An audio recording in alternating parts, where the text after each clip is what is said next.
Okay, it's day 172 here in beautiful San Simeon Hearst Castle. Pay no attention to that Mount Prospect sign. I did want to ask a task force. The first time we met Robin Gritz, you guys were together about 3.5 hours or so. Right around that time, yeah. Yesterday, I would say you guys were together how long? 7 hours, maybe. 7 hours. Mm-hmm. So you're getting to know her better. Yes, very well, yeah. And you would say that she would.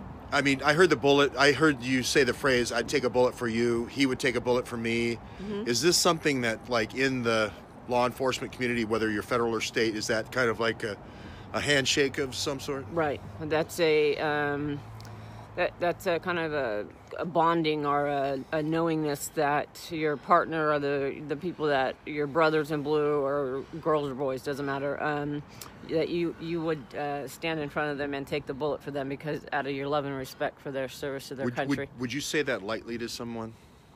Would you say that lightly when you just met somebody, or would you say that after you got to know them? I mean, is that something that's said lightly, or is something that's just your duty, or? No, it's something that happens, and it's just in the course of bonding within law enforcement, but it doesn't take long for people that are in law enforcement. There's this kind of like cop speak, like there is with every kind of profession. Is that something that you said lightly, is what I'm saying to her? And do you think when she said that to you, do you think that was just for fun talk? No.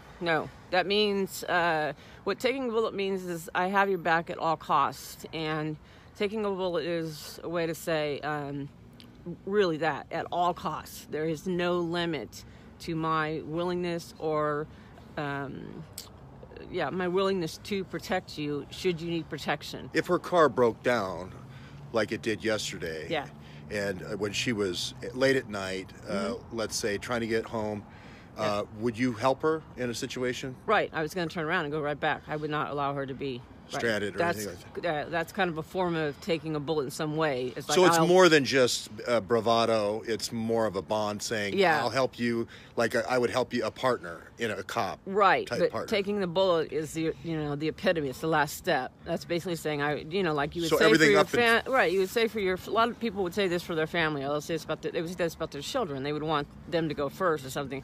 In law enforcement, you have that connection with people, regardless of agency, that you feel so strongly about who they are and their integrity and what they're doing, whatever service, that you're going to go to the mat with them all the way. Okay. There's no stopping. So let me ask you a question on this. Yeah. There was a part of a moment last night where this Oompa band at the Hofbrauhaus, and of course you saw all the people streaming in for the Robin Gritz fundraiser. All you have to do is say Robin with a Y, Gritz, Gritz, and then GoFundMe. Just Google that, and you'll go right there. I think we're at about $30,700. So let's get over 32 today, if we could.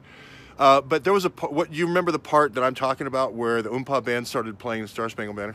Yeah, it was actually one of the most moving moments that I think I've experienced in quite some time because place was packed. The place was packed. Robin and I were sitting there, and George as well, who all have been, I'd say, injured in some way or attacked in some way for standing up for our country and for the ethics and morality of our country.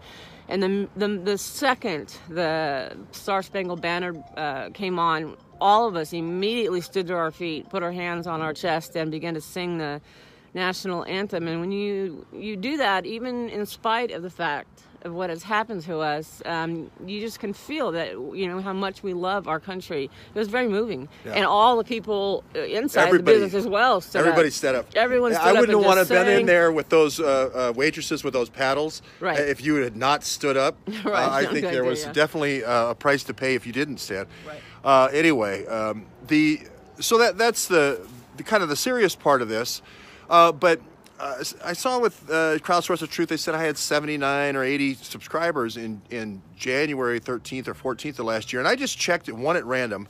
Ava Bartlett exposes the white helmets. It was December the 20th, and 13,000 people watched that video.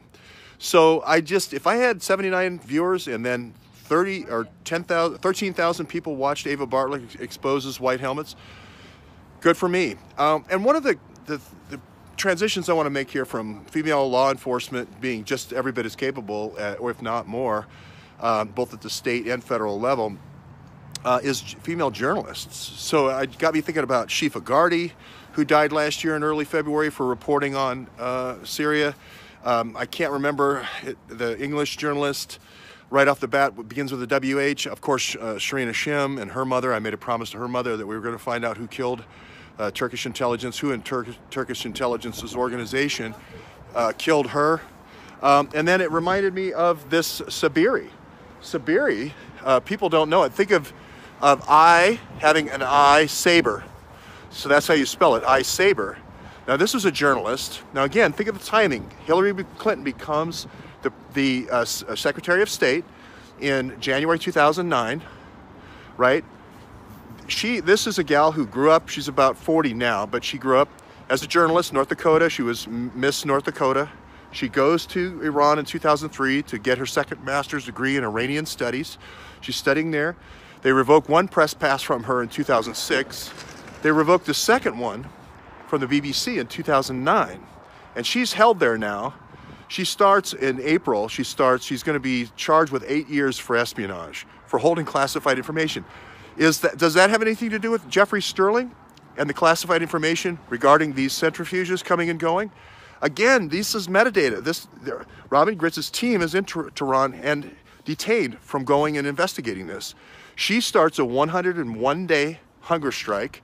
They decide this is a liability. This is going to cause a state incident. And Robin Gritz is the one who gets her out, gets her back to her father. And if I could just replay Robin Gritz's explanation of how her father interacted with her when they got back to New York. I think it was New York, maybe it was DC. It was a really touching moment. And I said, that's the story. Those are the real stories and moments of your life, and that's what needs to kind of be brought forward in this.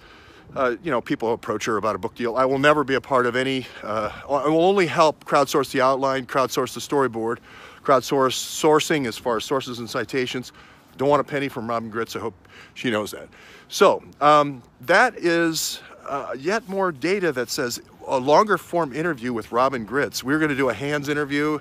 People might remember the Hands interview, or the kind of the notebook we did with McDuff, kind of of McDuff's life. We did the same thing with Task Force. We'd like to do just a Hands interview of Robin Gritz, just her going through her press clippings and talking about all these different cases, kind of storyboard the outline, or crowdsource the outline, crowdsource the storyboard. And that's really where we want to go with this. I can't bring back Serena Shim. I can't bring back Shifa Gardi. I can promote people like Ava Bartlett, as I did December 2016, 13,000 views. And that's all we can do. And we can support people like Robin Gritz, who want to take the Gritz files. The Gritz files aren't about Robin Gritz.